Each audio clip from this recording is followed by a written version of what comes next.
Assalamualaikum warahmatullahi wabarakatuh. Kami dari kelompok 5, kelas 5H yang beranggotakan Bayu Trinur Alif Sutrisno, Gila Rahmiati, Mayo Rahmadikna, Muhammad Mulki, dan Rahmat Surya Munajar. Di video kali ini, kami akan membahas tentang Digital Signature Algorithm atau DSA yang ditujukan untuk memenuhi tugas ujian tengah semester pada mata kuliah Keamanan Informasi dengan dosen pengampu Bapak Nazruddin Safaat Harahap, STMT. Baiklah, materinya itu ada 5. Yang pertama, sejarah DSA. Yang kedua, arsitektur atau cara kerja DSA. Yang ketiga, kode atau source code DSA. Yang keempat, implementasi penggunaan DSA pada software dan hardware. Yang kelima, kelebihan dan kekurangan DSA. Nah, kita masuk materi yang pertama, yaitu sejarah DSA.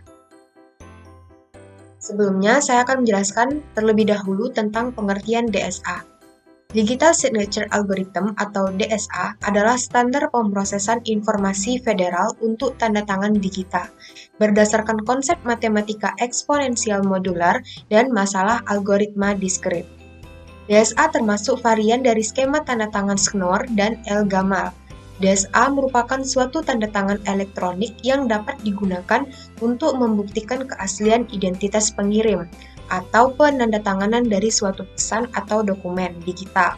Namun, DSA dengan fungsi hash itu tidak mengenkripsi plain text asli, sehingga dia dikombinasikan dengan RSA.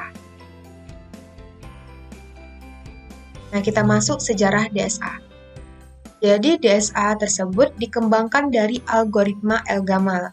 DSA itu termasuk ke dalam algoritma kriptografi kunci publik. DSA tidak dapat digunakan untuk enkripsi. DSA itu hanya dispesifikasikan khusus untuk tanda tangan digital. DSA menggunakan dua buah kunci, yang pertama kunci publik dan yang kedua kunci private. Jadi pembangkitan tanda tangan itu menggunakan kunci private dan verifikasi tanda tangan itu menggunakan kunci publik.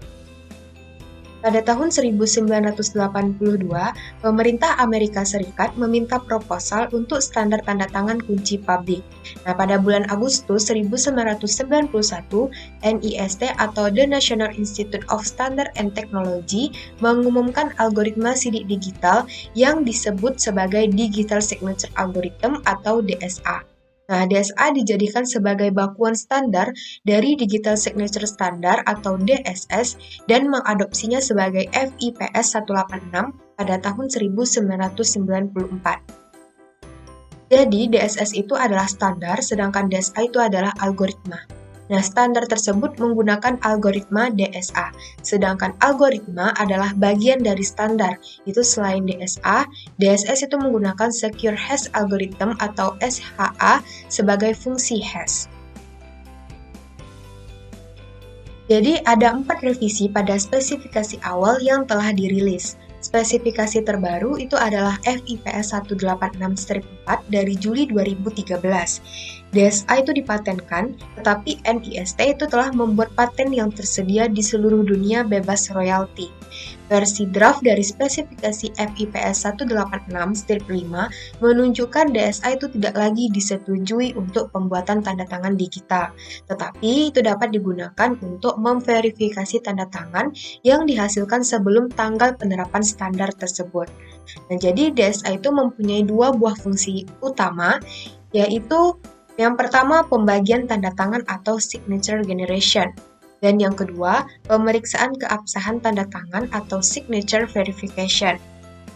DSA itu menggunakan fungsi hash HA-1 atau Secure Hash Algorithm untuk menghasilkan message yang berukuran 160 bit. Baiklah, materi yang selanjutnya yaitu tentang arsitektur atau cara kerja dari algoritma DSA akan dijelaskan oleh Bayu Trinur Alif. Kepada Bayu, dipersilakan. Baik, di sini saya akan menjelaskan materi tentang arsitektur atau cara kerja dari DSA. Seperti yang teman-teman lihat pada gambar ini, terdapat dua peran, yaitu sebagai sender dan juga sebagai receiver. Nah, saya akan menjelaskan bagaimana cara kerja dari algoritma DSA ini. Yang pertama itu sender melakukan proses hashing algorithm untuk menghasilkan message digest dari sebuah pesan yang terdapat dalam sebuah dokumen yang akan dikirim. Yang kedua itu setelah dilakukan hashing, sender melakukan sign terhadap message digest dengan menggunakan kunci publik yang digunakan untuk membentuk digital signature. Yang ketiga itu sender kemudian mengirimkan digital signature bersama dokumen tersebut kepada receiver. Yang keempat, receiver menerima pesan yang dikirimkan oleh sender. Yang kelima, setelah itu receiver memverifikasi pesan yang dikirimkan oleh sender. Pada proses verifikasi tersebut, pesan di-hashing terlebih dahulu sehingga menghasilkan message digest dan digital signature akan di-assign menggunakan kunci private. Jika message digest yang sama, maka pesan ini adalah asli dan pesan berasal dari pengirim yang sebenarnya. Bila pesan telah diubah oleh pihak luar, maka message digest juga ikut berubah. Yang kita masuk selanjutnya itu parameter algoritma DSA. DSA mempunyai properti berupa parameter sebagai berikut. P adalah bilangan prima dengan panjang L bit, yang dalam hal ini L besar dan sama dari 512, kecil dan sama dari 1024, dan L harus kelipatan 64. Parameter P bersifat publik dan dapat digunakan bersama-sama oleh orang di dalam kelompok. Yang kedua itu key, bilangan prima 160 bit merupakan faktor dari P kurang 1. Dengan kata lain, buka kurung P kurang 1 tutup kurung mod key sama dengan 0. Parameter key bersifat publik. Yang ketiga itu G sama dengan H buka kurung P kurang 1 tutup kurung per key mod P. Yang dalam hal ini H kecil dari P min kurang 1, sedemikian sehingga H buka kurung P kurang 1 per key mod P besar dari 1. Parameter G bersifat publik. X adalah bilangan bulat kurang dari key. Parameter X adalah kunci rahasia. Yang kelima itu Y sama dengan G X mod P adalah kunci publik. Yang keenam itu M, pesan yang akan diberi tanda tangan. Kita masuk selanjutnya itu kerangka atau arsitektur DSA. DSA dan algoritma tanda tangan mempunyai tiga proses utama, yaitu yang pertama itu pembangkitan pasangan kunci atau key pair generation. Yang kedua itu pembangkitan tanda tangan digital atau digital signature generation. Yang ketiga, verifikasi tanda tangan digital atau digital signature verification. Kita masuk yang ketiga, selanjutnya itu perhitungan DSA. Nah, di perhitungan DSA ini ada 3 jenis, yaitu prosedur pembangkitan sebasang kunci, lalu yang kedua prosedur pembangkitan tanda tangan, yang ketiga prosedur verifikasi keabsahan tanda tangan. Kita masuk yang pertama itu prosedur pembangkitan sebasang kunci. Yang pertama, pilih bilangan prima P dan key yang dalam hal ini buka kurung P kurang 1 tutup kurung mod key sama dengan 0. Yang kedua, hitung G sama dengan H pangkat buka kurung P kurang 1 tutup kurung per key mod P yang dalam hal ini H besar dari 1, kecil dari P kurang 1, dan H pangkat tutup buka kurung P kurang 1 tutup kurung per key mod P sama dengan besar dari 1. Tentukan kunci private X yang dalam hal ini X kecil dari key. Yang keempat, hitung kunci publik Y sama dengan G pangkat X mod P. Jadi prosedur di atas menghasilkan yang pertama kunci publik yang yaitu P, key, G, Y. Yang kedua kunci private yaitu X. Kita masuk yang kedua itu prosedur pembangkitan tanda tangan. Yang pertama, hitung pesan message digest dengan fungsi hash SHA kurang 1, lalu H buka kurung M tutup kurung. Yang kedua, tentukan bilangan acak K kecil dari key. Yang ketiga itu tanda tangan dari pesan M adalah bilangan R dan S. Hitung R dan S sebagai berikut. R sama dengan buka kurung G pangkat K mod P tutup kurung mod key. S sama dengan K pangkat min 1 tutup buka kurung H buka kurung M tutup kurung tambah X kali R tutup kurung 2 kali mod key. Yang keempat, kirim pesan M beserta tanda tangan R dan S. Kita masuk yang ketiga yaitu prosedur verifikasi keabsahan tanda tangan atau verifying. Yang pertama itu hitung pesan message digest dengan fungsi hash SHA kurang SH1 H atau HM. Verifikasi tanda tangan R dan S yang kunci publiknya itu sama dengan Y. Kita dapatkan 4 rumus yaitu P sama dengan S pangkat min 1 mod key, lalu U1 sama dengan buka kurung H buka kurung M tutup kurung dikali W tutup kurung mod key. Yang ketiga itu U2 sama dengan buka kurung R kali W tutup kurung mod Q. Yang keempat yaitu P sama dengan buka kurung 2 kali G pangkat U1 kali Y pangkat U2 mod P tutup kurung mod Q tutup kurung. Jika V sama, yang ketiga itu jika V sama dengan R, maka tanda tangan sah atau terverifikasi, sebaliknya tidak sah. Kita masuk contoh soal dari masing-masing 3 jenis tadi. Yang pertama itu membangkitkan sepasang kunci. Pertama itu pilih bilangan prima P dan Q yang dalam hal ini P kurang 1 mod Q sama dengan 0. P-nya itu 59419, Q-nya 3301. Memenuhi 59419 dikurang 1 mod 3301 sama dengan 0. Lalu yang kedua, hitung G sama dengan H pangkat buka kurung P kurang 1 tutup kurung per Q mod P, yang dalam hal ini H besar dari 1 kecil dari P kurang 1 dan H pangkat buka kurung P kurang 1 tutup kurung per Q mod P besar dari 1. G yaitu G sama dengan 100 pangkat 59419 dikurang 1 tutup kurung per 3301 mod buka kurung 59419 tutup kurung sama dengan 18870. Lalu H-nya sama dengan 100. Yang ketiga itu tentukan kunci private X yang dalam hal ini X kecil dari Q. X-nya itu 3223. Yang keempat, hitung kunci publik Y sama dengan G pangkat X mod P. Y-nya itu sama dengan 18870 pangkat 3223 mod 59419 sama dengan 29245. Kita masuk contoh soal kedua tentang pembangkit tanda tangan. Yang pertama, hitung nilai hash dari pesan, misalkan HM sama dengan 4321. Sini ada parameter publiknya sama dengan P sama dengan 59419, Q-nya 3301, G-nya sama dengan 18870, Y-nya 29245. Yang kedua itu tentukan bilangan acak K kecil dari Q. K-nya itu 997, K pangkat min 1 yaitu 2907 mod 3301. Yang ketiga, hitung R dan S sebagai berikut.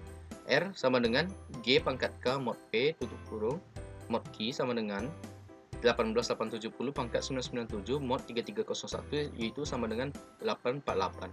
S sama dengan K pangkat min 1 buka kurung H buka kurung M tutup kurung ditambah X dikali R buka tutup kurung 2 kali mod Q sama dengan buka kurung 2907 buka kurung 4321 ditambah 3223 dikali 848 tutup kurung 2 kali mod 3301, hasilnya itu sama dengan 7957 694475 mod 3301 sama dengan 183. Kirim pesan M dan tanda tangan R dan S sama dengan yaitu R-nya 848 dan S-nya 183. Kita masuk contoh terakhir yaitu verifikasi keabsahan tanda tangan. Di mana parameter publiknya sini 59149, Q-nya 3301, G-nya 18870, Y-nya 29245. Yang pertama itu hitung nilai hash dari pesan M, misalkan H atau M-nya sama dengan 4321. H buka kurung M tutup kurung sama dengan 4321. Verifikasi tanda tangan R dan S sama dengan 848 dan 183 sebagai berikut. S pangkat min 1 sama dengan 469 buka kurung mod 3301 tutup kurung. W sama dengan S pangkat min 1 mod Q sama dengan 469 mod 3301 sama dengan 469. Lalu U1 sama dengan buka kurung H buka kurung M tutup kurung dikali W tutup kurung mod Q sama dengan buka kurung 4321 dikali 469 tutup kurung 22026 549 mod 3301 sama dengan 3036. Lalu U2 sama dengan buka kurung R kali W tutup kurung mod Q sama dengan buka kurung 848 dikali 469 yaitu sama dengan 397712 mod 3301 sama dengan 1592. P sama dengan buka kurung G pangkat U1 dikali Y pangkat U2 tutup kurung mod P tutup kurung mod Q sama dengan 848 mod 3301 sama dengan 848. Yang ketiga itu karena V sama dengan R di mana 848 sama dengan 848 maka tanda tangan sah. Baik, materi selanjutnya mengenai kode atau source code dari DSA akan dijelaskan oleh Muhammad Mulki. Pada Muhammad Mulki dipersilakan. Assalamualaikum warahmatullahi wabarakatuh. Perkenalkan, nama saya Muhammad Mulki Mararif.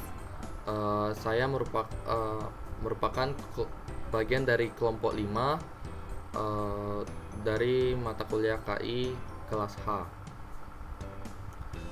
Baiklah, di sini saya akan melanjutkan presentasi yang sudah dibawakan oleh teman-teman saya. Di sini saya akan menjelaskan mengenai code atau source code pada DSA menggunakan Python. Mungkin kita langsung saja. Di sini saya akan menjelaskan dulu mengenai pseudocode-nya. Di pseudocode DSA itu kita memerlukan yang namanya generate key. Yang mana generate key ini digunakan untuk inputan pada algoritmanya nanti. Untuk inputannya itu adalah bilangan prima P dan Q, yang mana memiliki ketentuan P kurang 1 mod Q sama dengan 0. Atau bisa dibilang 0 itu merupakan hasil bagi dari P kurang 1 dan Q. Seperti itu. Lalu untuk G sama dengan H pangkat P kurang 1 dibagi Q mod P, yang memiliki ketentuan H itu harus lebih besar daripada 1 dan H itu lebih kecil daripada P kurang 1, dan H dikali P kurang 1 dibagi 1 mod P besar dari 1. Lalu untuk kunci X nya itu memiliki ketentuan atau syarat, yaitu X nya itu harus kecil dari Q. Untuk kunci Y nya itu G pangkat X mod P dan Q. Itu adalah untuk generate key-nya. Lalu ada sign in, yang mana untuk di codingan nanti itu merupakan digunakan untuk create signature nantinya, seperti itu. Di sini ada inputan hash SH dan H. Lalu nanti kita akan memasukkan bilangan acak K. Jadi pada signature nanti akan dimasukkan bilangan acak K. Lalu ada juga M sama dengan R dan S, yang mana R nya itu G pangkat K mod P mod Q, dan S nya itu K pangkat min 1. Ini hash nya ditambah X kali R mod Q. Ini mod Q, maaf salah. Lalu selanjutnya itu ada verifying. Untuk verifying itu di sini inputannya itu ada W sama dengan S pangkat min 1 mod Q, lalu ada X1 dan X2. Tapi mungkin di codingan nanti akan sedikit berbeda, karena di codingan kami menggunakan U1 dan U2. Lalu untuk U1 di sini ada rumusnya itu, ini hash-nya dikali dengan W mod Q. Lalu untuk U2-nya itu adalah R kali W mod Q. Dan untuk V-nya itu G pangkat X1 kali Y pangkat X2 mod P mod Q. Dan nanti kita akan mengecek kondisinya jika V sama dengan R, atau jika kuncinya yang sudah kita input, yang sudah kita buat tadi sama dengan yang kunci yang kita masukin yang sekarang, maka dia akan verify. Namun jika bukan, dia akan unverify, seperti itu. Mungkin kita langsung saja masuk ke codingannya. Di sini kami menggunakan Python.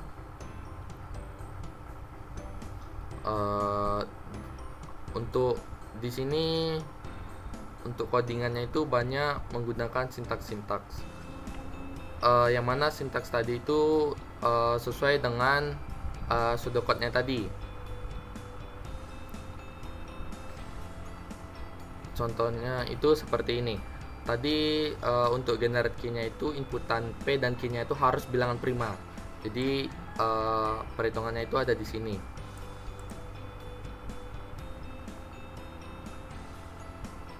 Jika jika P dan Q-nya itu bukan bilangan prima, maka dia akan mereturn false. Lalu di sini untuk sign in-nya, yang mana ini digunakan untuk create signature ini nanti. Untuk sign in-nya itu dia akan mengecek P key H, X, dan K sesuai dengan yang kita inputkan di sini. P, Q, H, X, dan K. Lalu di sini ada perhitungan yang tadi yang dipakai di generate key. Tentunya itu di sini. Itu ada P kurang 1 mod key itu sama dengan 0. Hasil bagi dari P kurang 1 dan Q itu 0. Dan sesuai dengan ketentuan tadi, H itu harus lebih besar dari 1 dan H itu lebih kecil daripada P kurang 1. Dan untuk G nya itu sesuai yang sudah dapat tadi, H itu dikali P kurang 1 dibagi Q mod P. Seperti itu. Nanti dia akan mengecek untuk P, Q, H, X, dan K nya itu di sebelah sini. Nah, dia akan mencobanya di sini. Dia akan mengecek stringnya. Nah, untuk pseudocode yang sign in tadi itu ada di sebelah sini. Dia pada bagian check string untuk sign in tadi. Tadi ada R dan S, yang mana G pangkat K mod P mod Q. Boleh kita tengok ini tadi. Di sini ada G pangkat K mod P mod Q. Lalu untuk S nya itu K pangkat, di sini K pangkat min 1, namun di sini K pangkat Q min 2 mod Q, K pangkat Q kurang 2. Lalu dikalikan dengan hash nya. Di sini hash nya ditambah X kali R mod Q. Jadi nanti hasilnya akan sama dan sesuai dengan pseudocode yang tadi. Maka nanti kita akan masukkan contoh filenya, contoh file teksnya yang mana berisi kumpulan kalimat atau paragraf yang di situ nanti akan kita bikin kuncinya dari situ untuk mengamankannya dari situ. Lalu ada di sini check sign DSA, yang mana di sini untuk perhitungannya itu digunakan untuk check signature ini, yang mana nanti akan setelah kita masukin di sini maka akan keluar kuncinya, kunci Y-nya, dan kunci Y-nya itu kita cocokkan di check signature ini nantinya. Lalu di sini ada untuk R dan S tadi, dan di sini akan dicoba yaitu P, Q, Y itu merupakan kunci yang tadi sudah didapatkan, maka akan dicoba dicek. Lalu setelah itu untuk perhitungannya itu ada di sebelah sini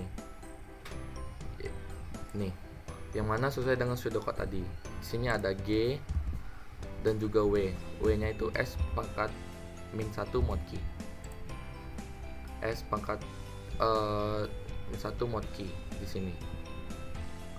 Namun sama yang kayak tadi, dia menggunakan Q kurang 2 seperti itu, dan dia tidak dimodkan. Lalu untuk di pseudocode tadi itu menggunakan X1 dan X2, namun kalau di sini itu menggunakan U1 dan U2, yang mana untuk U1 itu hash-nya dikali W mod Q, hash-nya dikali W mod Q, dan untuk U2 nya itu R dikali W mod Q, R dikali W mod Q, seperti itu. Lalu untuk V nya itu G pangkat U1 dikali dikali Y pangkat U2, G pangkat U1 dikali Y pangkat U2 mod P mod Q, seperti itu. Jadi di sini akan melakukan perhitungan untuk V nya untuk pengecekan kunci tadi. Dan di sini ada kondisinya, jika V atau R itu sama maka itu akan verified, namun jika salah dia maka akan unverified, seperti itu. Mungkin untuk perhitungannya di situ. Di sini kita codingan untuk perhitungannya ada di DSA, di file DSA text ini. Namun untuk menjalankan programnya itu ada di main.python ini, yang mana ada untuk UI-nya. Dan di sini juga kami memasukkan gambar untuk pengecekan signaturnya nantinya, jika verif dan atau unverifnya. Untuk gambarnya itu nanti ada di sebelah sini codingannya. Nih. Jika pengecekannya itu benar maka dia akan verif sesuai dengan foto yang ini. Jika salah maka dia akan unverif, seperti itu. Mungkin kita langsung coba aja. Di sini kami sudah menyediakan contoh soal. Di sini ada nilai P, nilai Q, nilai H, dan nilai X-nya. Nih, yang mana tadi seperti yang disebutin tadi, kalau P dan Q itu harus bilangan prima. Nih, jadi kita sudah memilih bilangan prima P dan Q, yang mana P kurang 1 mod Q itu harus 0, yang mana hasil bagi P kurang 1 dari Q itu harus 0. Jadi di sini untuk P-nya itu 59419, yang mana Q-nya itu 3301. Jadi ini memenuhi ya, sesuai dengan ini. P dikurang 1 mod Q sama dengan 0, seperti itu. Lalu untuk H-nya itu ada 100. Yang H tadi itu ketentuannya itu H itu harus lebih besar dari 1 dan H itu lebih kecil dari P kurang 1. Ini kan P-nya 59491 kurang 1 dan H-nya itu 100. Jadi sesuai masuk ketentuannya. Dan untuk kunci X ini ketentuannya tadi X itu harus lebih kecil dari Q. Q-nya itu 3301, jadi kita buat Q-nya itu 3223. Jadi mungkin kita langsung masukin saja. Di sini P-nya itu 59419. Q-nya 3301. Untuk H-nya itu 100, X-nya itu 3223. Nah, untuk yang sudah saya bilang tadi, untuk K-nya ini adalah bilangan random, bilangan acak. Jadi mungkin kita bisa masukin 71 contohnya. Lalu kita akan langsung bikin signaturnya aja. Kita masukin ke file teks yang 3 ini. Nah, di sini untuk hashnya itu ada ini, dan untuk kuncinya itu Y 229245 dan G 18870. Di sini Y-nya itu 29245 dan G-nya itu 18870. Berarti kuncinya ini sesuai dan perhitungan yang kita hitung tadi pas gitu, seperti itu. Kita harus ini untuk Y untuk kuncinya gitu, karena setelah ini kita akan mengeceknya.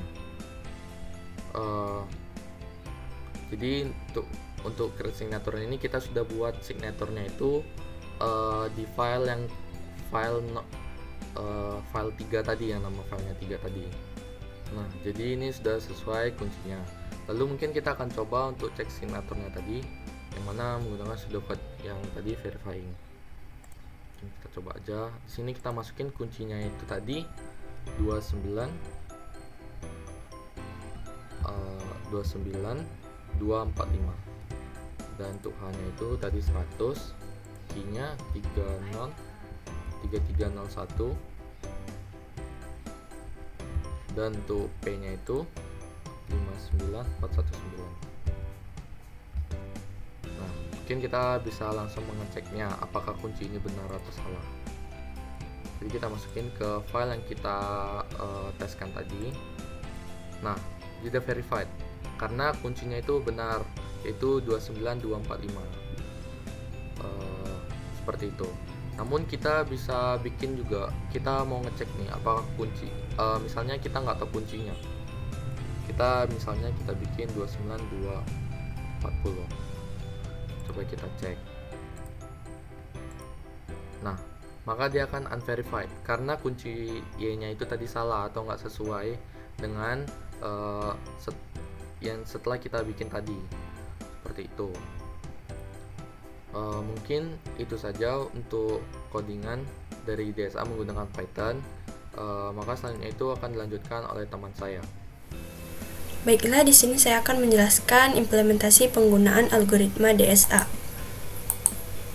Contohnya yaitu implementasi DSA untuk e-bill pada aplikasi Ikulapai. Pada implementasi ini menggunakan kombinasi dari dua metode digital signature, diantaranya yaitu SHA-256 dan DSA. Algoritma SHA-256 akan melindungi pesan saat proses distribusi, yaitu dengan menghitung nilai hash pada dokumen e-bill, dan algoritma DSA dapat memberikan jaminan autentikasi pengirim maupun penerima dokumen. DSA menggunakan dua buah kunci, yaitu kunci public dan kunci private. Kunci private pengirim digunakan untuk pembentukan sidik digital, sedangkan kunci public pengirim digunakan untuk verifikasi. DSA mempunyai dua fungsi, yaitu sebagai pembentukan tanda tangan atau signature generation dan pemeriksaan keabsahan tanda tangan atau signature verification. Tahapan selanjutnya yaitu menguji sistem dilakukan pada form digital signature untuk memasukkan data ke dalam form tambah data tagihan yang isinya berupa nomor bill, nama, kelas, nama tagihan, dan total tagihan. Untuk mendapatkan digital signature, yaitu dengan klik tombol digital signature di bagian data tagihan yang ingin kita tanda tangan, lalu sistem akan secara otomatis melakukan proses enskripsi dan melakukan pembentukan kunci berserta digital signature. Setelah itu, maka statusnya berubah menjadi digital signature sukses. Klik tombol view untuk memastikan data tagihan tersebut sudah di digital signature. Hasil digital signature tersebut merupakan hasil dari metode SHA dan DSA. Hasil digital signature dapat dilihat dan di-print dengan cara cetak digital signature. Selanjutnya, pada form validasi akan melakukan validasi untuk mengetahui keabsahan dari dokumen tersebut dengan cara klik tombol validasi. Tombol validasi akan tampil apabila data tagihan sudah di digital signature. Setelah mengklik tombol validasi, maka akan melakukan proses deskripsi dan akan menampilkan keterangan berupa valid atau tidak valid. Untuk melihat informasi keabsahan dengan cara klik tombol view, maka akan tampil informasi berupa valid, dan jika dokumen tersebut sudah dipalsukan atau sudah diubah, maka akan tampil informasi keabsahan berupa invalid. DSA juga sangat cocok untuk diimplementasikan dalam SMS, yang biasanya melibatkan perangkat seluler atau handphone yang memiliki resource yang terbatas. SMS atau Short Messaging Service adalah layanan pengiriman pesan dalam lingkungan komunikasi bergerak. Keamanan pesan merupakan hal yang sangat penting saat melakukan pengiriman pesan melalui SMS. Salah satu cara untuk melakukan digital signature pada pesan yaitu dengan menggunakan algoritma DSA dan fungsi hash. Kinerja dari DSA pada kasus keamanan SMS ini dipengaruhi oleh panjang kunci dan algoritma yang digunakan. Sekian penjelasan dari saya, apabila ada salah kata mohon maaf. Selanjutnya, materi tentang kelebihan dan kekurangan DSA akan disampaikan oleh Rahmat. Baiklah, di sini saya akan menjelaskan tentang kelebihan dan kekurangan dari DSA. Yang pertama, kelebihan yaitu mendapatkan perlindungan ganda. Tanda tangan elektronik merupakan dua kunci, yaitu memiliki dua kunci yaitu private dan public. Masing-masing kunci bekerja secara optimal sehingga menghasilkan tingkat keamanan tinggi. Melalui kunci public, penyangkalan atas tanda tangan bisa diminimalkan dengan dukungan dari penyedia Certificate Authority yang berfungsi sebagai alat verifikasi tambahan. Jika terdapat perubahan dokumen, bisa mengetahui secara langsung bahwa dokumen tersebut sudah ada modifikasi yang sudah tidak asli. Selanjutnya yang kedua yaitu proses mudah dan cepat. Tanda tangan elektronik bekerja dengan menggunakan internet. Kita bisa membutuhkan tanda tangan kita kapan saja. Hanya dalam hitungan menit, dokumen berisi digital signature diterima oleh perusahaan atau orang yang dituju. Selanjutnya, meminimalisir potensi resiko terjadinya fraud dan scamming. Dengan adanya dokumen elektronik yang sudah ditandatangani secara digital, akan meminimalisir potensi fraud, seperti pemalsuan dokumen atau pemalsuan tanda tangan yang sering terjadi untuk pembubuhan tanda tangan biasa. Sama halnya melalui email, dengan adanya tanda tangan digital di pesan email, maka penerima memiliki kepastian bahwa email yang diterima merupakan email yang sah, dikirim oleh si pengirim karena identitasnya sudah diverifikasi melalui tanda tangan digital. Seperti scamming dan phishing akan dapat diminimalisir. Selanjutnya, mengurangi biaya untuk media kertas dan media tinta pencetakan, serta biaya untuk pengarsipan dokumen hard copy. Dengan beralih dari kertas ke media elektronik, biaya untuk media kertas dan tinta untuk pencetakan dokumen dapat dikurangi. Selain itu, biaya untuk menyewa gudang pengarsipan untuk penyimpanan dokumen berupa media kertas juga dapat dikurangi. Selanjutnya, kekurangan. Yang pertama yaitu perlu adanya biaya tambahan untuk menandatangani dokumen elektronik. Untuk melakukan tanda tangan digital pada dokumen elektronik tertentu akan ada biaya tambahan yang diperlukan, misalnya jadi penyedia layanan Certificate Authority. Namun, biaya tanda tangan digital ini tidak sebesar biaya yang untuk membeli dan mencetak dokumen secara hard copy. Maka jika dikalkulasi lebih mendalam, hal ini justru dapat menghemat anggaran dari biaya kertas dan tinta untuk mencetak dokumen. Selanjutnya, perlunya awareness kepada user untuk menyimpan dokumen elektronik yang sudah ditandatangani digital dalam media yang aman. User perlu memahami bahwa dokumen elektronik yang sudah ditandatangani merupakan dokumen yang secara legal sudah seperti menggantikan dokumen asli yang ditandatangani basah. Oleh karena itu, user perlu untuk selalu menjaga dokumen tersebut dan menyimpan di tempat dan media storage yang aman.